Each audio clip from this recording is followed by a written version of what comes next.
I'm Don Tapscott. I'm very sorry that I can't be with you today. I had planned to come to Korea, and just a couple of days ago, I had to cancel the trip because of restrictions around COVID. I do love the country. I've been there several times. I love the food. I love the music. I love the people. And I do look forward to coming back and to meeting with you face to face. But for now, we're going to have this session online. I'd like to talk to you today about a very big development in the MetaCity Summit. It's the perfect venue for this. The rise of the metaverse. And I'm going to argue that blockchain technology is enabling a new area of collaboration, commerce, and citizenship. Let me explain that. Now, the idea of the metaverse has been around for quite a while. It actually goes way back to a story published in America in the Saturday Evening Post in 1950. It's called The Veldt by an author named Ray Bradbury. And he imagines a room for children, a nursery capable of a very stimulating environment. And I'll read you a little section from the article. The nursery was silent. It was as a jungle glade, empty at a hot noon. The walls were blank and two-dimensional. Now, as George and Lydia Hadley stood in the center of the room, the walls began to purr and recede into crystalline distance. It seemed, and presently an African veldt appeared in 3 dimensions on all sides, in color reproduced to the final pebble and bit of straw. The ceiling above them became a deep sky with a hot yellow sun. And this environment became a very stimulating environment for the children. Now, there were some dark sides to this as well, which the article gets into. But this was sort of the first description, to my knowledge, of this idea of a virtual world.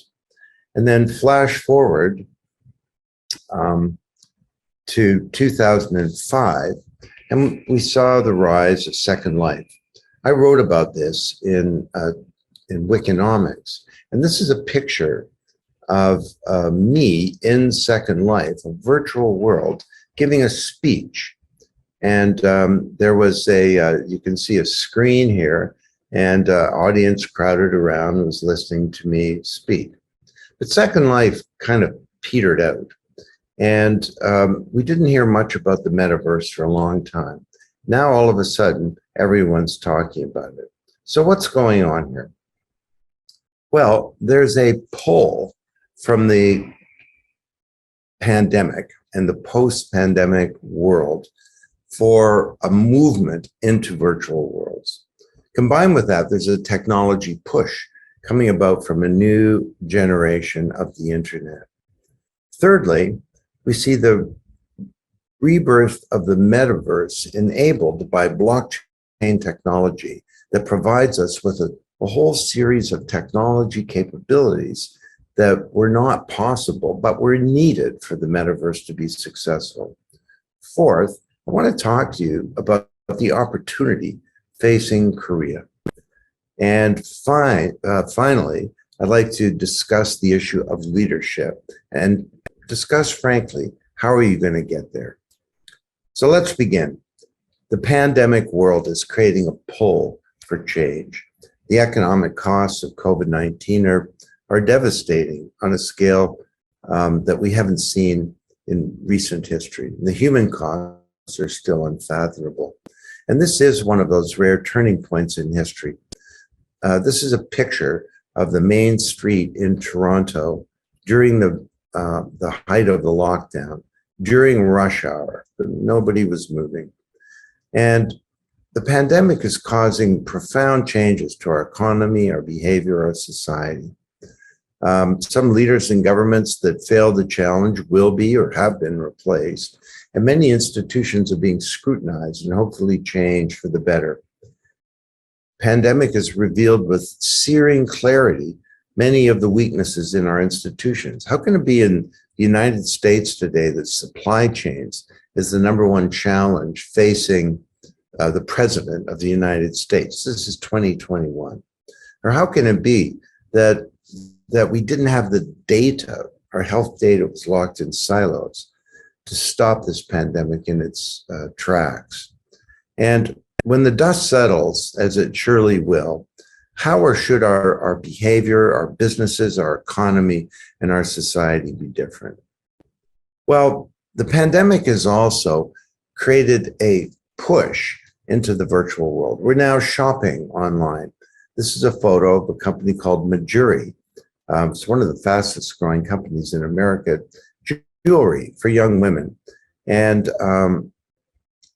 full disclosure, my daughter is the chief marketing officer for the company, but they began as an online company. They still have a hybrid model, but they're fundamentally online. Entertainment is now going online. We're not just watching television at home or playing video games, and we're doing plenty of that.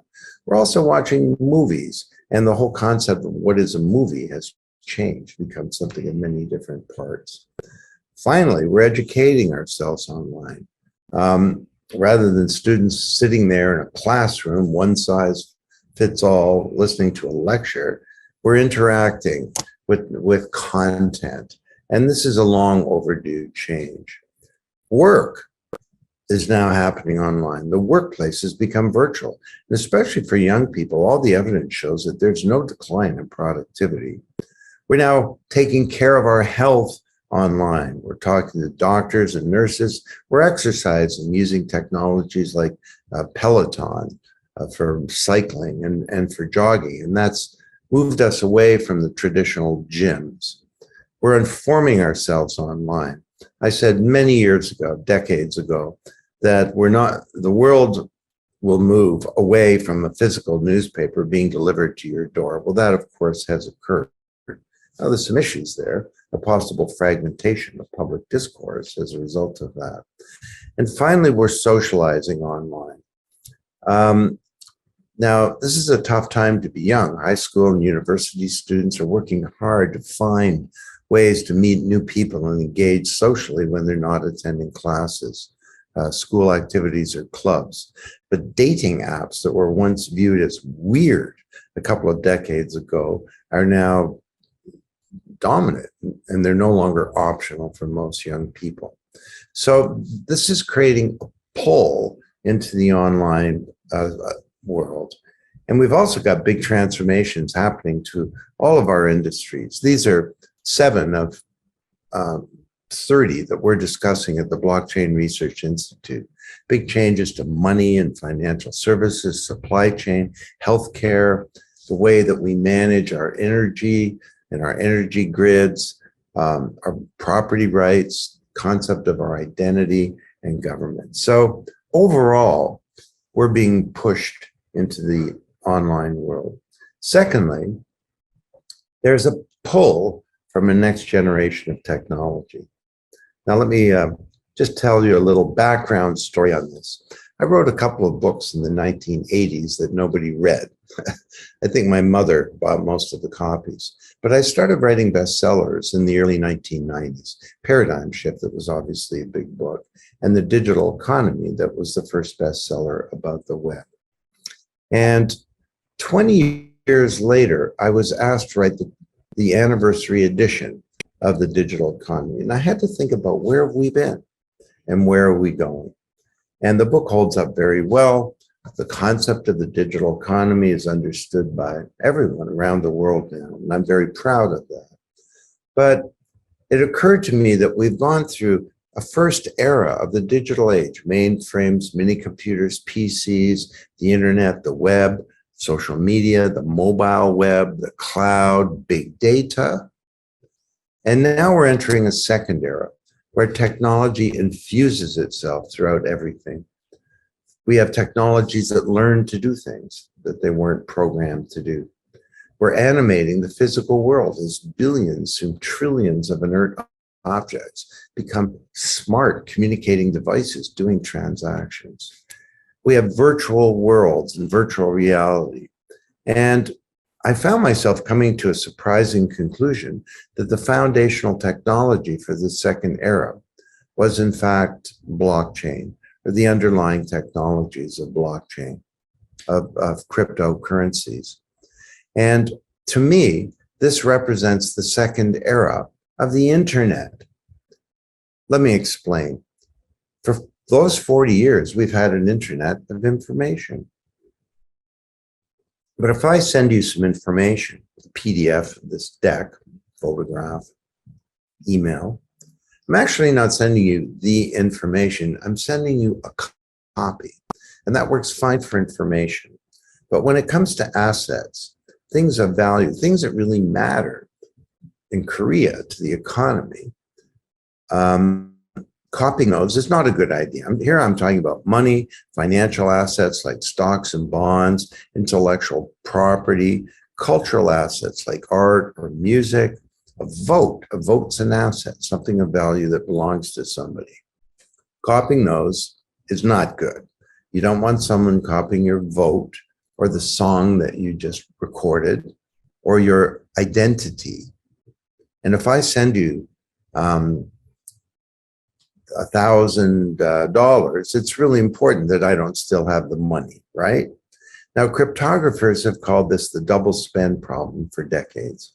And so today we rely on middlemen, banks, credit card companies, stock exchanges, social media companies, Uber, and so on, to authenticate identity and establish trust between parties. And they maintain transaction records. They perform the transaction logic of business, virtually every type of commerce. They identify the parties, they identify the asset, that's a stock. They clear and settle transactions. They keep records and so on. And overall, they've done a pretty good job, but there are growing limitations. They're centralized. It means that they can be hacked. They exclude a couple of billion people from the global economy. They take a piece of the value for performing this service, 10% to send money internationally. They slow down the economy. Why does it take a week to send money between two countries? And they capture our data. And this is a big problem. So what if there were an internet of value, some kind of vast global distributed ledger, where anything of value from money to securities to intellectual property to a vote, a song, could be managed, stored, transacted securely and privately, peer-to-peer. Well, that's how Bitcoin got us started. In 2008, an anonymous person or persons named Satoshi Nakamoto wrote a paper outlining this new form of electronic cash. And Bitcoin was just the beginning, but it was important because for the first time ever, people could trust each other to send money and to communicate and manage value peer-to-peer. And trust is not achieved by an intermediary. It's achieved by cryptography, collaboration, and some clever code, which is why we call it the trust protocol. This is a native digital medium for trust. Now, Bitcoin was just the beginning. It was the first app of the internet of value. Just like email was the first app of the internet of information. But then we have a number of general purpose platforms that appeared that look more like the World Wide Web, where you can build any app. So Hyperledger from the Linux Foundation, Ethereum, a platform that enables something called smart contracts. Ethereum was started by a 19-year-old Canadian, and it's by far the most valuable company ever in Canadian history. It's valued as much as all of the Canadian banks combined. And now we have a whole number of exciting new platforms as well. Cosmos and Polkadot, the internet of blockchains. Exciting new platforms for building apps like Cardano or Solana. Or in Korea, you have Boss Agora. And this is the future operating platform for the economy. And I did get lucky with the timing of this book, and it did become the big bestseller, and it is published in Korean. So that's a technology push that's coming from a second era of the digital age and the internet. Now, what's all this got to do with the metaverse? Well, as I said, Second Life began in 2005, but it petered off. These technologies are now getting a second life, if I may say that. Let me describe that. So you have these new blockchain-based metaverse contenders. Roblox, it's a market cap of $74 billion. It's one of the largest online virtual communities with a huge collection of player-created 3D worlds, games, environments. And all games are made by users. Roblox just builds the tools and environment to create them. They have 32 million daily active users, 202 million total users as of this summer. And they view themselves as a metaverse platform focusing on player safety and civility, which they believe is the key to fostering healthy interactions. Now, other metaverse now that one's not based on blockchain, but other contenders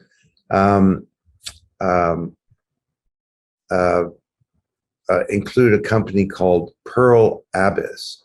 And this is quite intriguing. They run a large multiplayer online game, 20 million players, called Black Desert. And they also bought the well-known EVE Online multiplayer game, which has the unusual distinction of being one of the largest single shared worlds, period.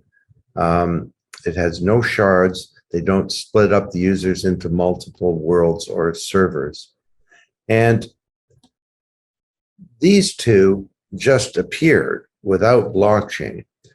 But you bundle in blockchain, and all of a sudden the metaverse becomes supercharged, because these metaverse platforms had a number of severe weaknesses that blockchain solves. The first is, with blockchain, you can have a digital currency to do transactions, to purchase digital assets, to buy and sell things. And mana is the currency of a virtual world called Decentral Land. And a person holding mana is like a citizen of Decentral Land, having the power to vote and participate in administration and governance. And after 2 years bouncing around at 10 cents, mana reached its all-time high of $5.87. That's 6 Korean won. Pushing the combined value of all the tokens past $10.5 billion. So this is a new blockchain-enabled environment that has its own currency. That wasn't possible before blockchain. Secondly, in these virtual worlds, in the metaverse, there are assets, but it was not really possible to protect assets in the past. Because if you created something like a piece of art, someone could copy that. But now with blockchain, there are tokens called non-fungible tokens that are virtual certificates that can record proof of digital ownership over a piece of digitized packet of information. And that could be a photo, a file, a song, a virtual cloth for your virtual avatar, or a video. And for example, in Decentral Land, parcels or land are coded as NFTs. And the value of the land depends on the rarity of the NFT, its location, the value of adjacent properties, and so on. So NFTs are one of 9 types of digital assets that we describe at the Blockchain Research Institute. Currencies are one, like Bitcoin, for example, but there are other assets that are tokenized. They're represented by a token. A protocol token enables the users of a platform to govern and make decisions. So they enable smart contracts to function. It's governance tokens that gives them a role in decision making. You have non-fungible tokens, as I just described. This concept was explained 7 years ago in Blockchain Revolution in our book. You have exchange tokens that enable things like virtual stock exchanges to work.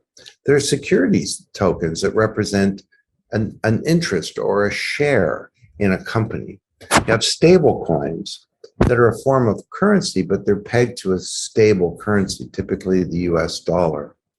Natural asset tokens are like a token representing something in the physical world, like a carbon credit, or it could represent a physical thing like a tree in the Amazon. And then you have central bank digital currencies, and all countries will turn their fiat or national currencies into central bank currencies. So you can see this idea of protecting assets in a virtual world called Sandbox.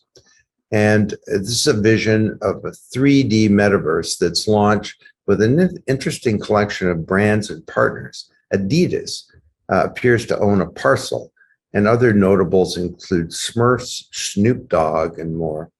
And last week, or the week of November 22nd, a Metaverse mega yacht sold for $650,000 on Sandbox. That was an NFT, making it the most expensive NFT ever sold on this platform.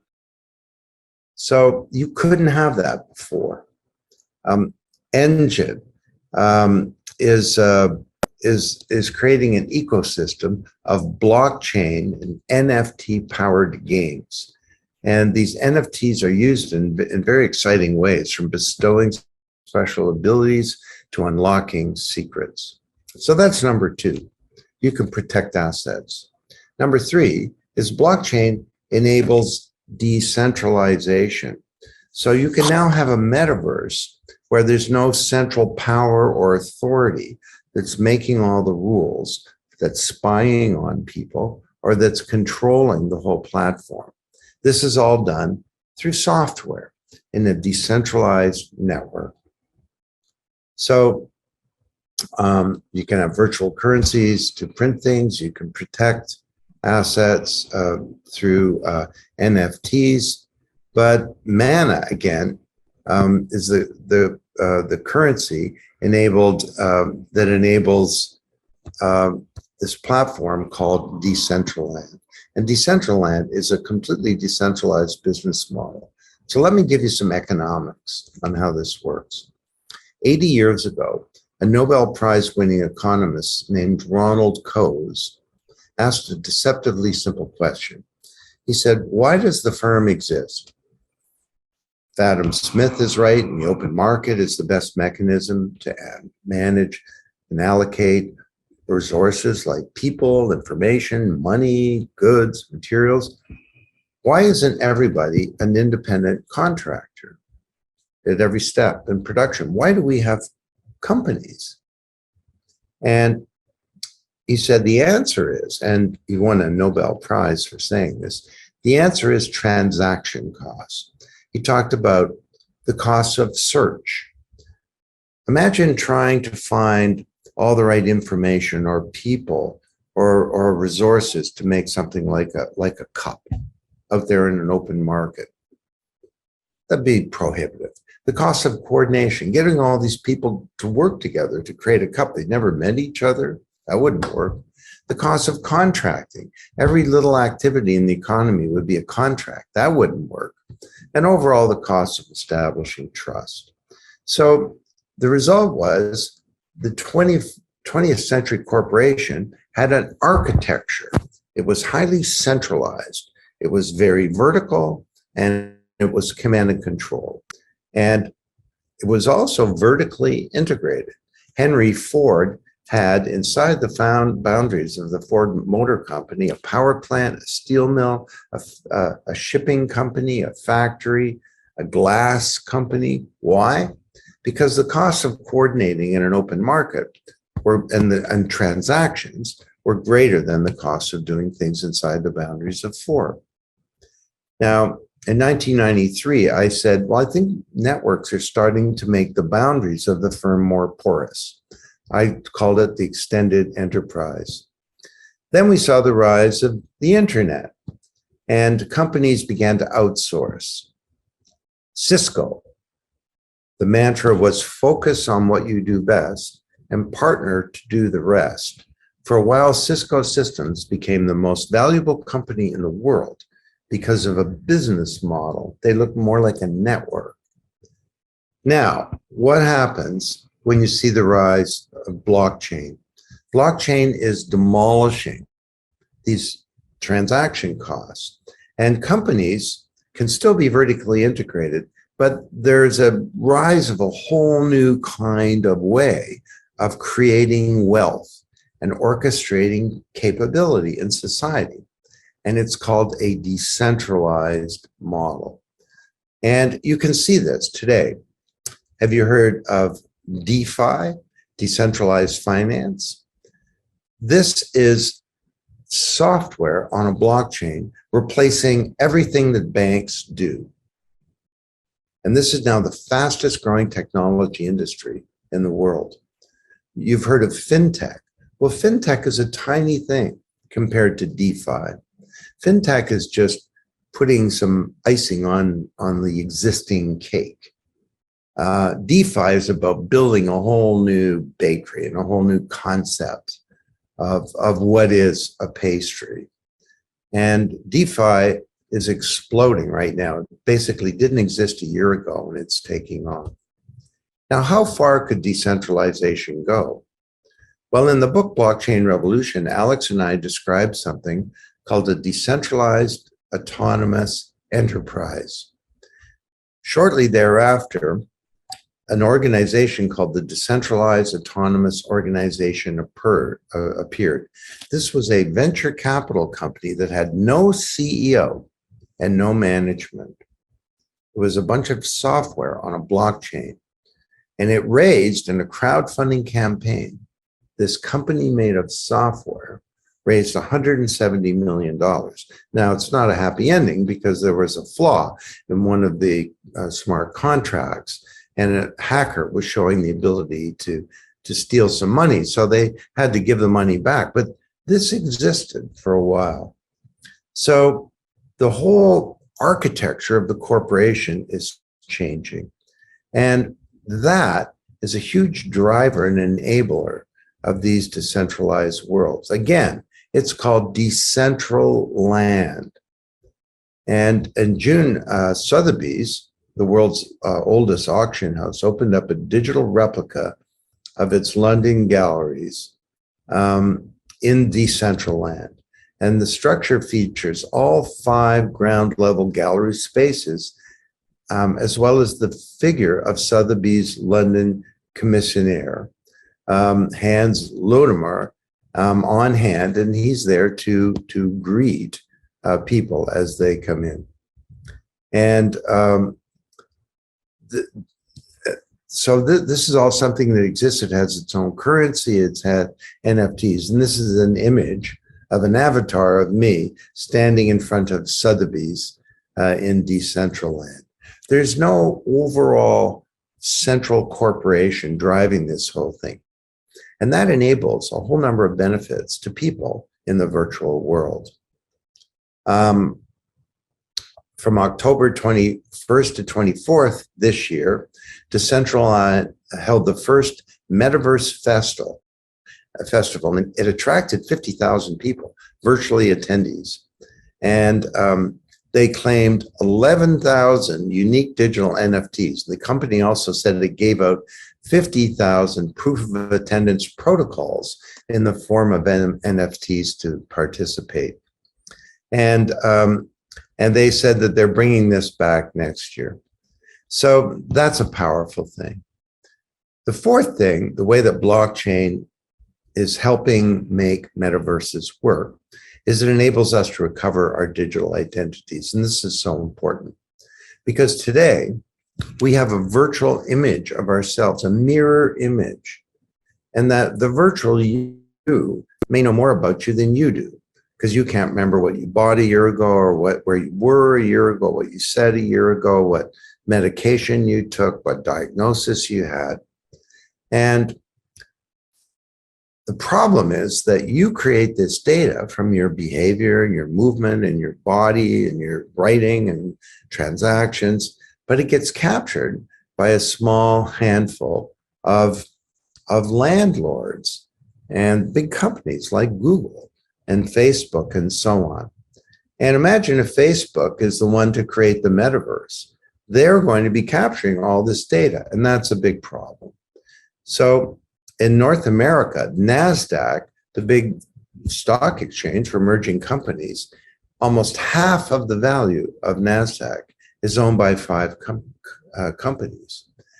We call them digital conglomerates. They're a new species of business, unlike anything that ever existed before. And they're capturing the data, the asset class of the digital age.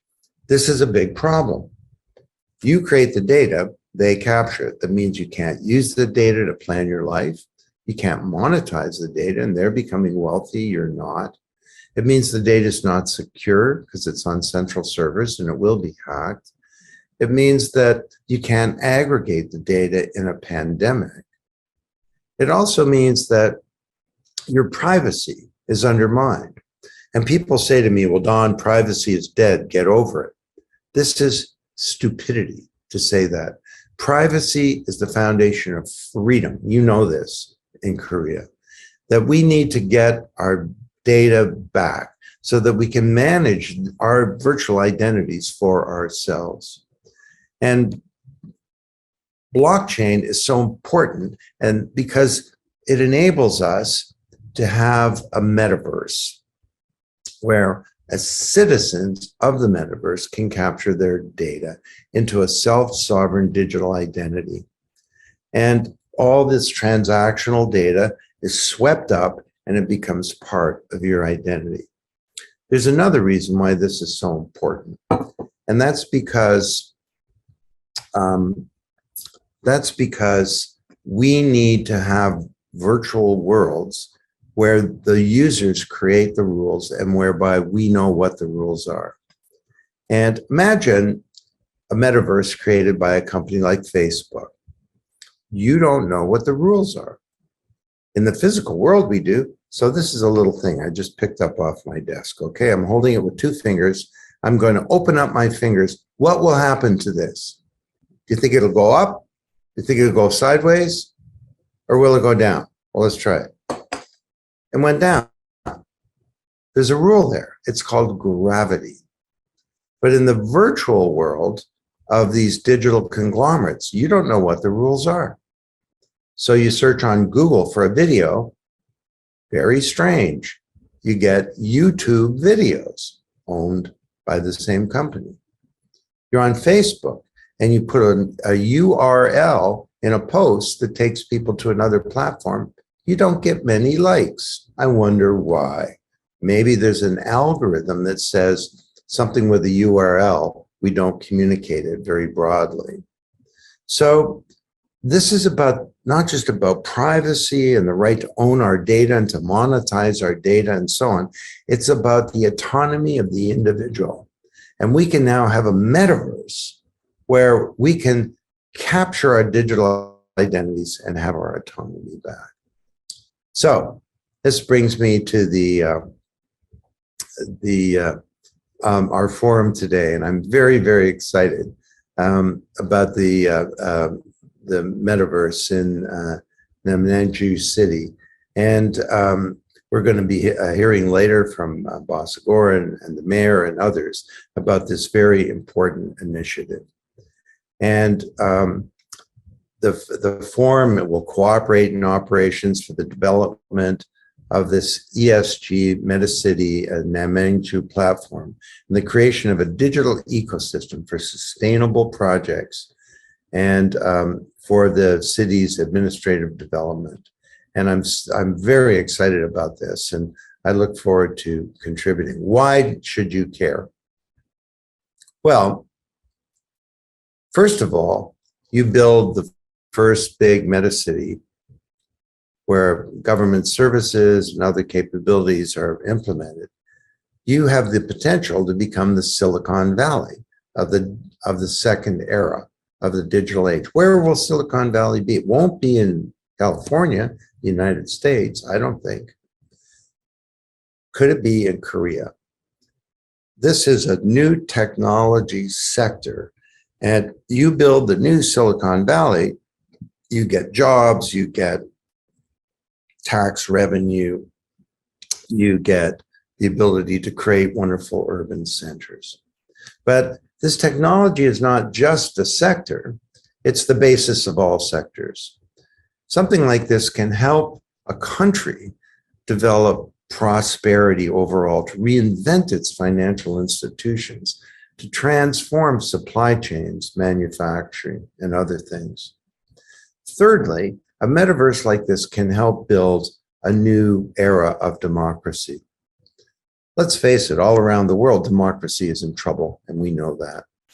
And there's a crisis of legitimacy, United States being the best example. And legitimacy is the idea that you may disagree with who's in power, but at least you think the system is a good one. This is now being challenged in many countries as people wonder if democracy really works. We created a first era of democracy, and which was good. You know, we established elected institutions of governance, but there was a weak public mandate. There was opacity, and citizens were inert, and representatives didn't represent citizens often. They represented the powerful interests that put them in power. Could we create a second era characterized by a culture of public deliberation built on active citizenship with transparency and representatives accountable to citizens? I think the metaverse can help us do this. We can have e-voting in this environment that's secure. You could have things like a smart vote, voting for a municipal initiative, and you're voting not just for an elected person, but your vote is inside a smart contract supporting a specific program. And the elected representatives need to implement that program, not just get elected. This is a very exciting opportunity. I think the metaverse can also help us build a sustainable world. Surely, if the pandemic has shown us anything, it's that we are all connected. We have interdependence. And this is a NASA animation of pollution flows around the world. No company can succeed in a world that's failing. And no country can succeed in a world that's failing either. And as we move into the metaverse environment, we can help reduce our carbon costs and create a more sustainable planet. So let me close by talking about leadership. This is a new paradigm I'm talking about. And when you get a new paradigm, it's a new mental model of how things work. And paradigms are often based on assumptions that are so strong we don't know that they're there. The Earth is at the center of the universe. That was the paradigm for millennia. Big problem in the world is communism. Remember that one? Well, no, we've moved on. A city is a physical place. The purpose of computing is to automate and reduce headcount. These are all old paradigms, and something can happen that causes a change, a shift to occur. And when that occurs, these new shifts cause dislocation, conflict, confusion, uncertainty. They're nearly always greeted with coolness or worse. Vested interests fight against change, and the leaders of the old paradigm have great difficulties embracing the new. How will Korea find leadership for change? Well, leadership can come from anywhere. And we certainly look forward to working with you to help you make this succeed. At the Blockchain Research Institute, this is our mission, to link the potential of blockchain with its actual deployment. And we're doing 110 research projects, and we invite companies and governments in Korea to join us. And we have a Blockchain Institute operation in Seoul, and we're very proud of our operation there. We also provide a whole series of tools to help advance this story. And you can take a screenshot of this, and they're all available on Amazon.com. So to summarize, a pull from the pandemic world for virtual worlds, a push from the second era of the digital age. We're seeing a new metaverse possible because of digital currencies, the protection of digital assets through NFTs, the rise of decentralized business models that are open and democratic, and the ability to recover our digital identities. And this is creating a big opportunity to build a technology sector in Korea, but also enabling prosperity for all sectors, revitalizing democracy, and building a sustainable world. The challenge is one of leadership. And let me end, if I could. Can you do this? Well, the future is not something to be predicted. It's something to be achieved. And we can achieve a very different future if we will it. You know, we've been studying nature at the Blockchain Research Institute to try and understand how this technology could help us, and a metaverse could help us create more wealth, more value, and protect our world. Fish come in schools, bees come in swarms, starlings come in something called a murmuration. It's a word in the English dictionary. And a murmuration stands for the murmuring of the wings of the birds. And starlings are out over a 20-kilometer radius foraging for food. And at night they come together and they create one of the most spectacular things in nature. And the murmuration has a function. You can see in some of these videos, see this? A hawk, 25 times the size of a starling, a predator, being chased away by the collective power of the little birds. And scientists that have studied this say they've never seen an accident. There's leadership. There's no one leader. And when the moment is right, this magic happens. Now, is this some kind of fanciful analogy? Or could it help you understand the metaverse better? Well, this thing functions according to all of the principles that I described to you today. It's a collaboration. Remember I said trust is not achieved through a middleman. It's achieved through collaboration and through code. There's some DNA that gives the birds some rules. The big one is don't bump into anybody else. But another rule is don't get too far away. Remember I talked about interdependence? Business can't succeed in a world that's failing. Well, the murmuration has a great interdependence. An individual bird functions as if the interests of the bird are connected to the interests of the murmuration as a whole. And finally, the murmuration has a great, what I would call, integrity. And integrity is the foundation of trust. So what is trust? What is trust? Well, to me, I can say this in a sentence. Trust is the expectation that another party will act with integrity. Trust is the expectation that another party will do the right thing. And now with a blockchain-powered metaverse, we can build trusting communities and trusting environments where people do the right thing. I mean, for the murmuration, a little bird will chase a predator, a killer, 25 times its size because it knows that the other birds will do the right thing, that they will have its back. Well, I look at this and I think about your initiative and I get a lot of hope. Imagine if we connect ourselves with some kind of new virtual world made of glass and air and cryptography and code. What kind of problems could we solve? I get a lot of hope that this more decentralized, more open and smaller world that my grandchildren inherit will be a better one. And that this age of networked intelligence will be an age where the promise of the digital economy that I outlined decades ago can finally be fulfilled. Thank you very much.